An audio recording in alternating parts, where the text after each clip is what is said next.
Hello everyone. आज हम कक्षा 10वीं की पाठ्य पुस्तक क्षितिज काव्य खंड से सूरदास के पद के बारे में पढ़ेंगे। इससे पहले हम सूरदास का इंट्रोडक्शन पढ़ चुके हैं।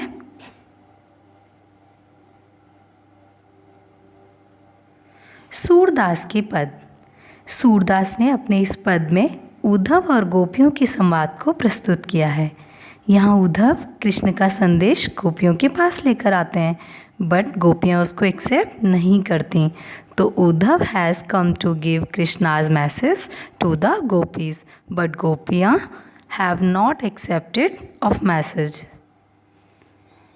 तो यहाँ पर गोपियाँ उद्धव से क्या कहती हैं? उन्हें क्राई आउट करती हैं, उलाहना देती हैं, व्यंग्य करती हैं उन्हें, और व्यंग्य करते हुए ऐसे बोलती हैं उद्धव तुम हो अति बड़े भागी, अपरस रहस्त स्नेह तगाते, नाहिन मन अनुरागी, पुरैन पात रहत जल भीतर, तारस देह न दागी, जो जल माह तेल की गागरी, बूंद न ताको लागी, प्रीति नदी में पाँव न भोरियो, दृष्टि न रूप परागी, सूरदास अबला हम भोरी, गुर चाटी ज्यों पागी।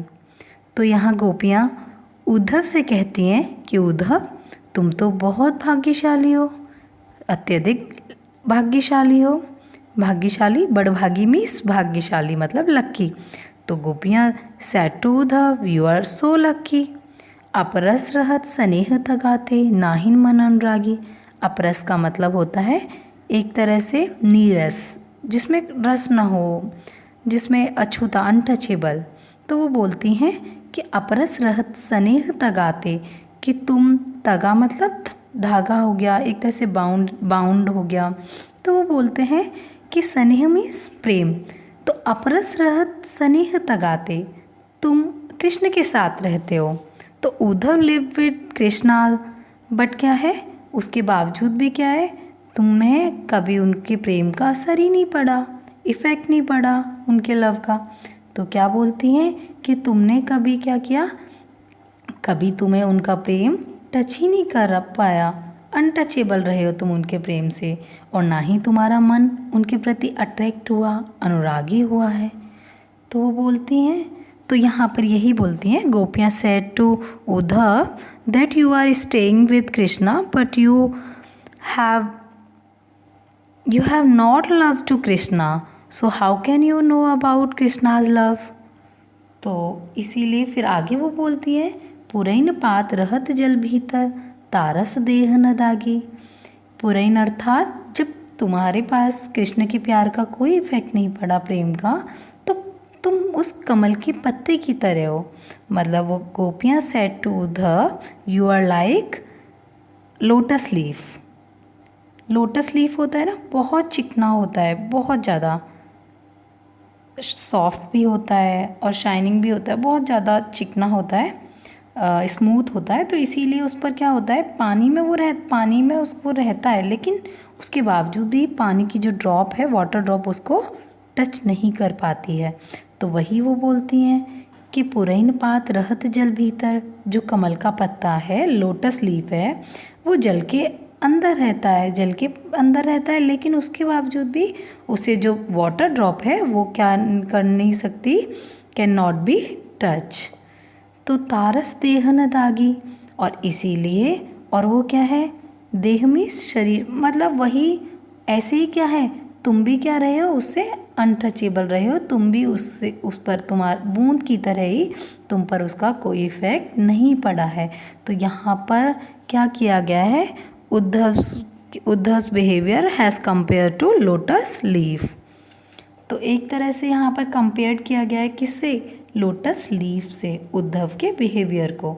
तो वो बोलती हैं जो जल माह तेल की गागरी, बूंद न ताको लागी, कि जिस तरह से जल में ही क्यों न होती, अगर तेल की गगरी, मतलब मान लीजिए तेल में आप गगरी जो मटकी होती है उसमें फिल कर दिया ऑयल, बट ऑयल फिल करने के बाद वो क्या है, वो उस गगरी में तेल की एक बूंद भी क्या नहीं कर पाती, उसको नहीं टच कर पाती।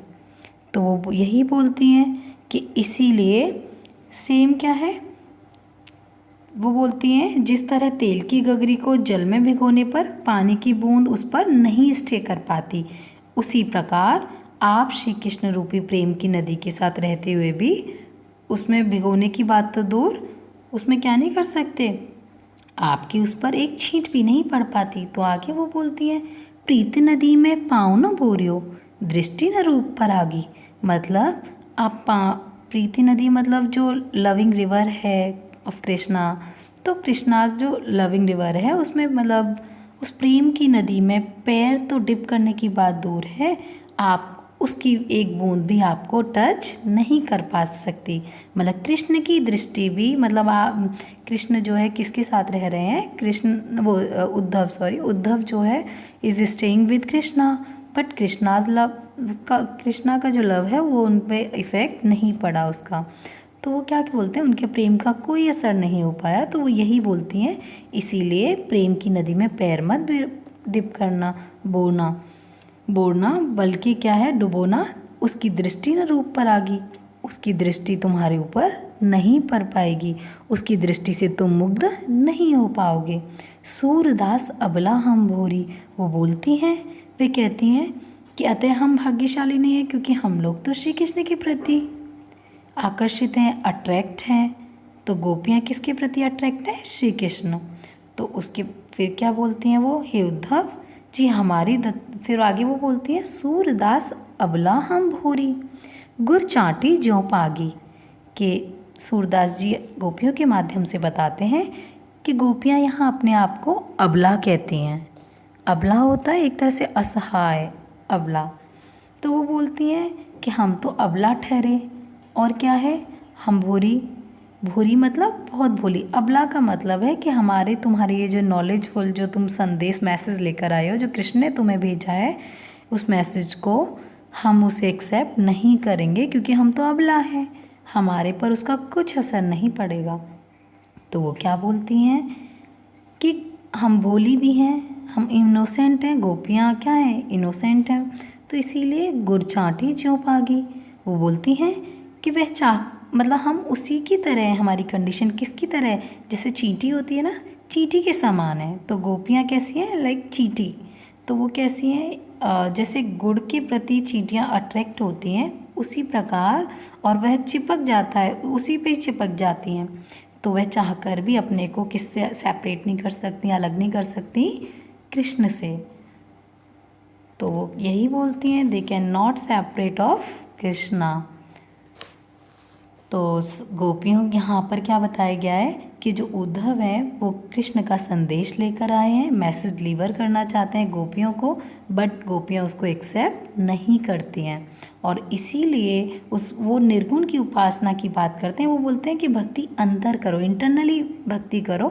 तो इसीलिए क्या है, लेकिन गोपियाँ क्या कहती हैं कि हम तो क्या करते हैं, हम तो गुण रूपी जो श्री कृष्ण है उसी को एक्सेप्ट करेंगे, और उसके अलावा हम कोई निर्गुण भक्ति की उपासना नहीं करेंगे। तो कृष्ण से अलग उनकी कोई पहचान नहीं है, उनकी जो आइडेंटिटी है वो कृष्ण के साथ है। उनके जैसे लोगों के लिए ज्ञान मार्ग क्या है, कठिन है। तो वो जो ज्ञान मार्ग है, जो नॉलेज रूट है, उसको नहीं अडेप्ट करना चाहती हैं। इसके बाद नेक्स्ट पैसेज में गोपियाँ कहती हैं, मन की मन ही माझ रही, कहिए जाए कौन पे उधो, नाही परत कही, अवधि आधार आस आवन की, तन मन बिथा सही, अब इन जोग संदेशन सुन सुने, बिरहनी बिरहर दही, चाहती होती गुहारि चितही ते, उतते धार बही, सूरदास अबरा धीर धरही क्यों, मर ज्यादा न लही। तो यहाँ पे वो गोपियाँ उद्धव से कहती हैं, मन की मन ही माज रही, कि इस छंद में गोपियाँ अपने मन की व्यथा का वर्णन करती हैं, मतलब वो अपनी इंटरनली फीलिंग्स जो पेन है उसको एक्सप्रेस करना चाहती हैं। तो गोपियाँ want to express internally feeling, तो इसीलिए वो क्या इंटरनली पेन जो है तो उसको व्यक्त करना चाहती हैं। तो वो उद्धव से कह रही हैं कि वे कहती हैं कि वे अपने मन का दर्द व्यक्त करना चाहती हैं, they want to express internally pain, but क्या है, वो कहिए जाए कौन पे उदो, ना ही परत कही, पर किससे जाकर कहें, लेकिन किसी के सामने भी वो कह नहीं पाती, बल्कि उसे मन में ही दबाने की कोशिश करती हैं। फिर आगे कहती हैं, अवधि आधार आशा आवन की, तन मन बिथा सही। आगे वो बोलती हैं अवधि मीन्स होता है टाइम, ड्यूरेशन। एक तरह से आधार मीन्स बेस्ड, आधार। आशा आवन की, आवन मीन्स आना। इस तरह से अराइव जो है उसको बोला गया है। फिर यहाँ पर वो बोलती है, पहले तो कृष्ण के आने के इंतजार में उन्होंने अपना दर्द सहा था, लेकिन अब कृष्ण के स्थान पर कौन आ गए? उद्धव। तो यही कहती हैं, अवधि आधार आशा आवन की। हमने आशा आस मतलब उम्मीद रही, हमारी एक्सेप्टेशंस रही कि Krishna will come, but Krishna has not come. तो इसीलिए वो क्या बोलती हैं, अब कौन आ गया है? अब Uddhav. Now Uddhav has come place of Krishna. तो वो बोलती हैं, तन मन व्यथा सही। अब पहले तो हमारी जो व्यथा थी, जो पेन था, वो हमारे कृष्ण, हमारे तन और मन दोनों ही रूप से कृष्ण के आने के रूप में सहते रहते उस दर्द को। लेकिन अब इन जोग संदेशन सुन सुन बिरहिन बिरह दही। लेकिन अब कृष्ण की जगह कौन आ गए हैं? उद्धव आ गए हैं। तो Uddhav has come place of Krishna, but they can not accept ना। तो वो क्या बोलती हैं, अब इन जोग संदेशन सुन सुन, ये जो जोग संदेशा है, इसको, इस मैसेज को हम नहीं सुन सकते। We can not hear of this message. ठीक है, क्योंकि हम क्या कर रहे हैं, बिरहिनी बिरह दही, हम क्या कर रहे हैं, उस विरह में जल रहे हैं। कैसे? मतलब मन की व्यथा में, जैसे किसी योगिनी की तरह हम जल रहे हैं। तो आगे वो कहती हैं, तो उसे वो नहीं सुनना चाहती, जो ज्ञान मार्ग का संदेश उद्धव लेके आए हैं उसे वो एक्सेप्ट नहीं करना चाहती। आगे वो कहती है, चाहती होती गुहार जितही ते, उत्ते धार बही। अब वो चाहती मतलब वो चाहती क्या है? चाहती थी, क्या चाहती थी? गुहार जितही थे। गुहार मतलब रक्षा के लिए पुकारना, जहाँ से भी। तो वे तो जहाँ और जब चाहती हैं, क्या चाहती है? कि कृष्ण के वियोग में उनकी आँखों से प्रबल अश्रुधारा बहने लगती है। मतलब जब उनका मन करता है तभी वो रोने लगती हैं, क्राइंग करने लगती हैं। उत्ते धार बही, उनकी आइज़ में से आंसू निकलने लगते हैं। सूरदास अब धीर धरहि। क्यों?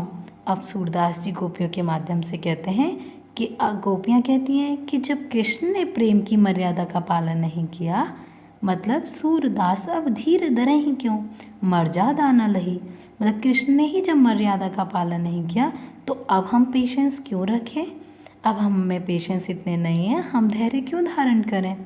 तो इसीलिए वो कहते हैं, अब हमें इतने पेशेंस नहीं है कि हम ये तुम्हारे ज्ञान मार्ग के संदेश को सुन सकें। तो हम क्या नहीं कर सकते, हम इसको एक्सेप्ट नहीं कर सकते। तो गोपियाँ said to Uddhav, we can not accept of your message of ज्ञान मार्ग के। तो आगे यहाँ तक हो गया। तो इस पैसेज में, यहाँ पर इन दोनों पैसेज में यही बताया गया है कि कृष्ण जो है संदेश लेकर आते हैं, उद्धव संदेश लेकर आते हैं कृष्ण का, बट गोपियाँ उसको एक्सेप्ट नहीं करती हैं। वो उन्हें उल्हाने देती हैं, क्राई आउट करती रहती हैं, सटायर करती रहती हैं, एक तरह से व्यंग्य मारती रहती हैं। तो आगे वही यही कहती हैं। अब प्रश्नोत्तर इसके, गोपियाँ द्वारा उद्धव को भाग्यवान कहने में क्या व्यंग्य निहित है? मतलब स्टूडेंट्स देखिए, गोपियाँ क्या करती हैं, उद्धव को वो लकी बोलती हैं। गोपियाँ सेड टू उद्धव कि यू आर लकी, बट अब उसमें एक क्या है, एक तरह का व्यंग्य है, सटायर है। तो वो क्या व्यंग्य है? क्राई आउट करती रहती है, तो वो क्या है? मतलब देखिए, टू मीनिंग्स ना। मतलब एक तरफ वो भाग्यवान कह रही हैं, बट क्या वास्तव में उद्धव अपने आप को अनलक्की कह रही हैं? बट ओनली सिर्फ बोलने, वर्बली बोलने से वो क्या भाग्यवान हो गया? नहीं। तो गोपियाँ द्वारा उद्धव को भाग्यवान कहने में यह व्यंग्य निहित है कि उद्धव वास्तव में भाग्यवान नहीं है। उद्धव रियल में, उद्धव जो है, Uddhav is not lucky in real, ठीक है, बल्कि क्या है, वो भाग्यहीन है, बल्कि उद्धव इज़ अनलकी। वे श्री कृष्ण के सानिध्य में रहते हुए भी वे श्री कृष्ण के प्रेम से सर्वथा क्या है, मुक्त रहे। मतलब Uddhav live with Krishna, but उनके पास उनका इफेक्ट ही नहीं पड़ा उनके लव का, ठीक है, क्योंकि Uddhav has never love to Krishna. So क्या बोलते हैं वो, तो यही बोलती है कि श्री कृष्ण के प्रति कैसे उनके हृदय में अनुराग उत्पन्न नहीं हुआ, अर्थात श्री कृष्ण के साथ कोई व्यक्ति एक क्षण भी अगर स्पेंड कर ले, व्यतीत कर ले, तो वो कृष्णमय हो जाता है। वे प्रेम के बंधन में बंधने में, मन के प्रेम से अनुरक्त होने में हो जाता है। बट क्या है, उद्धव को देखकर तो क्या लगता है, ऐसा लगता है कि वो तो साथ कैसे रह रहे हैं, साथ रहते हुए भी वो उनके प्रेम से अछूते रहे, अनटचेबल रहे। तो यहाँ पर रियल में क्या है, वो भाग्यवान तो कहती हैं, पर वास्तव में उद्धव को वो भाग्यहीन बताती हैं। जो रियलिटी यही है कि वो बोलती हैं कि तुम भाग्यहीन ही रहे हो एक तरह से, कि तुम कृष्ण के साथ रहते हुए भी क्या रहे हो, उनके प्रेम के बंधन में नहीं बन पाए हो, मुग्ध नहीं हो पाए हो। नेक्स्ट क्वेश्चन, इन पदों में उद्धव के व्यवहार की तुलना किस किस से की गई है। तो देखिए, गोपियों ने उद्धव के व्यवहार की तुलना निम्नलिखित उदाहरणों से की है, जैसे कि students, Uddhav's behaviour has been compare to lotus leaf and तेल की गगरी, जो तेल की गगरी है उसको उससे भी की गई। तो सबसे पहले यही बताया गया कि गोपियों ने उद्धव के व्यवहार की तुलना कमल के पत्ते से की, जो कि नदी के जल में रहते हुए भी जल की ऊपरी सतह पर ही रहता है, मतलब अपर साइड जो लेवल जो लेयर है उसमें ही रहता है वो, अर्थात जल में रहते हुए भी जल का जब इफ़ेक्ट नहीं पड़ता। अब अगर हम बोलें कि जो कम लोटस लीफ है वो कहाँ स्टिक करता है, जल में, बट उस पर वाटर ड्रॉप का कोई इफेक्ट नहीं पड़ता। उसी प्रकार श्री कृष्ण का सानिध्य पाकर भी उनका प्रभाव किस पर नहीं पड़ा, उद्धव पर। तो Uddhav was like of lotus leaf, ठीक है, क्योंकि उन पर भी क्या है, कृष्ण का कोई इफेक्ट नहीं पड़ा है। नेक्स्ट में दूसरे पॉइंट इसका बोलती हैं वो, उद्धव जल के मध्य रखे तेल की गागर की तरह है, मतलब उद्धव वॉज लाइक ऑफ तेल, ऑयल गागर जो होता है मटके की भांति है, जिस पर जल की एक बूंद भी स्टे नहीं कर पाती, टिक नहीं सकती। तो drop water can not be stay of the oil गागर। तो इसलिए उद्धव श्री कृष्ण के समीप रहते हुए भी उनके रूप के प्रति क्या नहीं हुए, अट्रैक्ट नहीं हुए। तो उद्धव कहाँ रह रहे हैं, Uddhav is staying of Krishna, but क्या है, उनकी प्रति अट्रैक्ट नहीं हो पाए। तो बंधन से सर्वथा क्या रहे, वो मुक्त रहे। तो बच्चे किस किस से तुलना की गई इनकी, दो चीज़ों से। इन दो पैसेज को अगर हमने पढ़ा तो उन पैसेज के जरिए हमें ये पता चलता है कि एक तो कमल के पत्ते से तुलना की गई, लोटस लीफ से, एंड सेकेंड वन तेल की गागर से। गोपियों ने किन किन उदाहरणों के माध्यम से उद्धव को उल्हाने दिए हैं। उल्हाना होता है क्राई आउट। तो बच्चे क्राई आउट करती हैं गोपियाँ उद्धव को किन किन चीज़ों के जरिए, तो वो किस किस के जरिए, गोपियों ने एक तो कमल के पत्ते के जरिए उल्हाने दिए, और सेकंड तेल की मटकी और प्रेम की नदी के उदाहरणों के माध्यम से उद्धव को क्या दिए, उल्हाने दिए हैं। तो इस तरह से स्टूडेंट्स प्रेम रूपी नदी में पांव डुबोकर भी उद्धव क्या रहे हैं, प्रभाव रहित रहे हैं, उस पर कोई इफेक्ट नहीं पड़ा। मतलब प्रेम की नदी कौन है, कृष्ण। तो कृष्ण इज लाइक ऑफ प्रेम की नदी, रिवर वाटर। तो इस तरह से क्या है, वो प्रेम की नदी की तरह है कृष्ण, लेकिन फिर भी क्या है, वे श्री कृष्ण के सानिध्य में रहते हुए भी वे श्री कृष्ण के प्रेम से सर्वथा मुक्त रहे हैं, मतलब उन पर कोई इफेक्ट नहीं पड़ा। इसीलिए यहाँ पर ये कहा गया है कि गोपियों ने एक तो कमल के पत्ते के उल्हाने दिए, सेकंड तेल की मटकी का उल्हाना दिया, और तीसरा प्रेम की नदी के उदाहरणों के माध्यम से उद्धव को उल्हाने दिए हैं। क्योंकि कृष्ण क्या है, प्रेम की नदी है, और उस प्रेम की नदी के साथ रहते हुए भी उद्धव पर उसका कोई प्रभाव नहीं पड़ा, कोई इफेक्ट नहीं पड़ा। ओके, थैंक यू स्टूडेंट्स, यहीं पर कंप्लीट होता है। और नेक्स्ट जो है, नेक्स्ट आप आगे के जो 2 पैसेज हैं you can see next in next video. Thank you.